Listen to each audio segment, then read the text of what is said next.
Hi students, welcome to computer class day 8। Although हमारी computer training course series 7 day की ही थी, लेकिन ढेरों स्टूडेंट्स एक्स्ट्रा क्लासेस के लिए रिक्वेस्ट कर रहे थे और चूंकि कंप्यूटर के कुछ इंपॉर्टेंट टॉपिक्स अभी भी बचे हैं तो हमने सोचा क्यों ना आपकी बात मान ही ली जाए।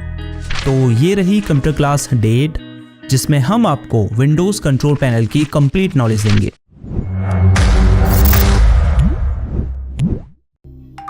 कंट्रोल पैनल आपके विंडोज़ कंप्यूटर का वह प्रोग्राम है, या कह सकते हैं वो कंपोनेंट है, जिसकी मदद से आप कंप्यूटर की सिस्टम सेटिंग्स को मॉडिफाई कर सकते हैं या उनमें अपने हिसाब से चेंजेस कर सकते हैं। तो कहने का मतलब है कि कंट्रोल पैनल का यूज़ करके आप अपने कंप्यूटर की हार्डवेयर और सॉफ्टवेयर सेटिंग्स को एक्सेस कर सकते हैं और उनमें चेंजेस कर सकते हैं। कंट्रोल पैनल को आप कई तरीकों से कंप्यूटर में ओपन कर सकते हैं।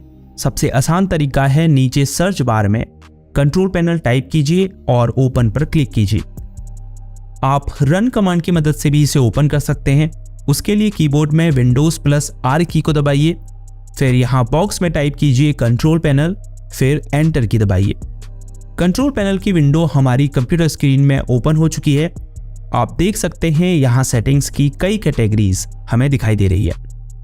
यहाँ ऊपर राइट साइड में कैटेगरी बटन पर क्लिक करके आप कंट्रोल पैनल सेटिंग्स को लार्ज और स्मॉल आइकन्स में भी देख सकते हैं। ऊपर मौजूद सर्च बार की मदद से आप कंट्रोल पैनल में किसी स्पेसिफिक विंडो सेटिंग्स को सर्च भी कर सकते हैं। जैसे मैं टाइप करता हूं डेट एंड टाइम, तो आप देख सकते हैं हमारे सामने सेटिंग्स आ चुकी है।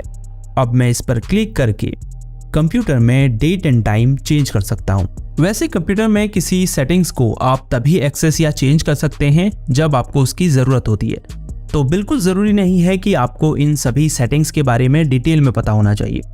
कंप्यूटर में ढेरों सेटिंग्स होती हैं और हर किसी के बारे में जानना संभव नहीं है। मेरा काम आपको कंट्रोल पैनल के साथ फेमिलियर करना है, ताकि जब इसकी ज़रूरत पड़े तो आपको इसे यूज़ करने में कोई परेशानी ना हो। तो सेटिंग्स की फर्स्ट कैटेगरी है सिस्टम एंड सिक्योरिटी।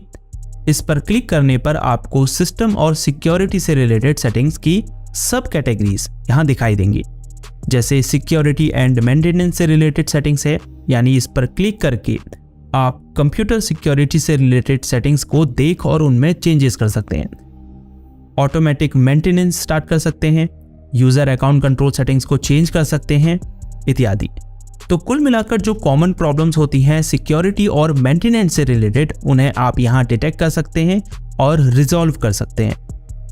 इसके अलावा अपने सिस्टम की स्पेसिफिकेशंस को चेक कर सकते हैं, बैटरी सेटिंग्स चेंज कर सकते हैं, फाइल हिस्ट्री का यूज़ करके कंप्यूटर डेटा का बैकअप ले सकते हैं। इसके अलावा भी कई अन्य सेटिंग्स हैं, लेकिन ये उतनी कॉमन नहीं है तो हम इन्हें अभी छोड़ देंगे। वापस चलते हैं पीछे। दूसरी कैटेगरी है नेटवर्क एंड इंटरनेट। यहाँ से आप नेटवर्क स्टेटस चेक कर सकते हैं, यानी अगर आप किसी वाईफाई नेटवर्क से कनेक्टेड होंगे तो आप यहाँ से उसका स्टेटस चेक कर पाएंगे, जैसे इंटरनेट स्पीड क्या है, सिग्नल क्वालिटी क्या है इत्यादि। एक न्यू कनेक्शन भी सेट कर सकते हैं यहाँ से, और नेटवर्क कनेक्टिविटी से रिलेटेड जितनी भी प्रॉब्लम्स होती है उन्हें ट्रबल शूट कर सकते हैं। तो कुल मिलाकर यहाँ से आप नेटवर्क और इंटरनेट से रिलेटेड सेटिंग्स को चेंज कर सकते हैं। उसके बाद हार्डवेयर एंड साउंड है, जिसमें आप क्लिक करेंगे तो आपको इस सेटिंग्स की और भी सब कैटेगरीज देखने को मिलेगी। For example devices and printers में आपको वो हार्डवेयर डिवाइसेस और प्रिंटर्स देखने को मिलेंगे जो आपके कंप्यूटर ने आज तक डिटेक्ट किए हैं। यहाँ से आप किसी प्रिंटर को या किसी डिवाइस को अपने कंप्यूटर में ऐड भी कर सकते हैं। उसके अलावा ऑटो प्ले है, साउंड को एडजस्ट करने और ऑडियो डिवाइसेस को मैनेज करने के लिए सेटिंग्स हैं, पावर ऑप्शंस हैं, विंडोज़ मोबिलिटी सेंटर है। तो कुल मिलाकर हार्डवेयर एंड साउंड से रिलेटेड जितनी भी सेटिंग्स होती हैं उन्हें आप यहाँ से मॉडिफाई कर सकते हैं।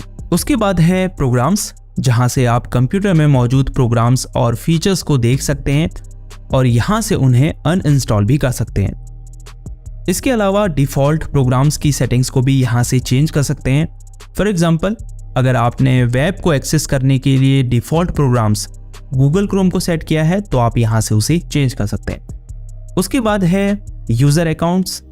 इस सेटिंग से आप अपने कंप्यूटर में यूज़र अकाउंट्स को मैनेज कर सकते हैं। यूज़र अकाउंट्स का मतलब है आपकी आइडेंटिटी, जिससे आपने कंप्यूटर में लॉगिन किया है जैसे सोशल मीडिया को यूज़ करने के लिए आपको अकाउंट्स बनाना पड़ता है, उसी तरह कंप्यूटर को यूज़ करने के लिए भी आपको एक यूज़र अकाउंट बनाना पड़ता है। तो यहाँ से आप किसी यूज़र अकाउंट्स का पासवर्ड चेंज कर सकते हैं या फिर एक न्यू यूज़र अकाउंट क्रिएट कर सकते हैं, यूज़र अकाउंट को रिमूव कर सकते हैं आदि।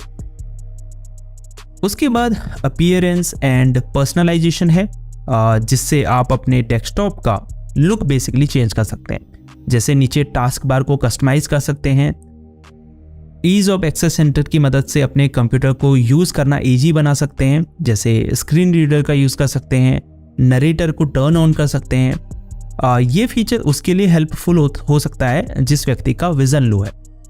उसके अलावा फाइल एक्सप्लोरर कैसे यूज़ करेंगे उसकी सेटिंग्स में चेंजेस कर सकते हैं, जैसे फाइल एक्सप्लोरर में कोई फाइल डबल क्लिक में ओपन होनी चाहिए या सिंगल क्लिक में, ये आप यहाँ से सेट कर सकते हैं। इसके अलावा फॉन्ट सेटिंग्स में भी बदलाव कर सकते हैं। उसके बाद है क्लॉक एंड रीजन, जहाँ से आप डेट एंड टाइम और रीजन सेट कर सकते हैं। उसके बाद है ईज ऑफ एक्सेस, जिसके बारे में हम ऑलरेडी बात कर ही चुके हैं। तो ये थी आपकी रिक्वेस्ट पर कंप्यूटर क्लास डे 8, जिसमें हमने आपको कंट्रोल पैनल की कंप्लीट नॉलेज देने की कोशिश की है। आई होप इस कंप्यूटर क्लास को देखने के बाद आप विंडोज़ कंट्रोल पैनल से अच्छी तरह परिचित हो चुके होंगे। अगर इस क्लास से आपने कुछ नया सीखा तो वीडियो को लाइक करना बिल्कुल ना भूलें। अगर कुछ समझ में नहीं आया या आपके पास कोई सजेशन है तो नीचे कमेंट में हमें बताएं। इस वीडियो में इतना ही। आपसे मिलते हैं नेक्स्ट क्लास में एक नए टॉपिक के साथ। अपना ख्याल रखिएगा। तब तक के लिए गुड बाय।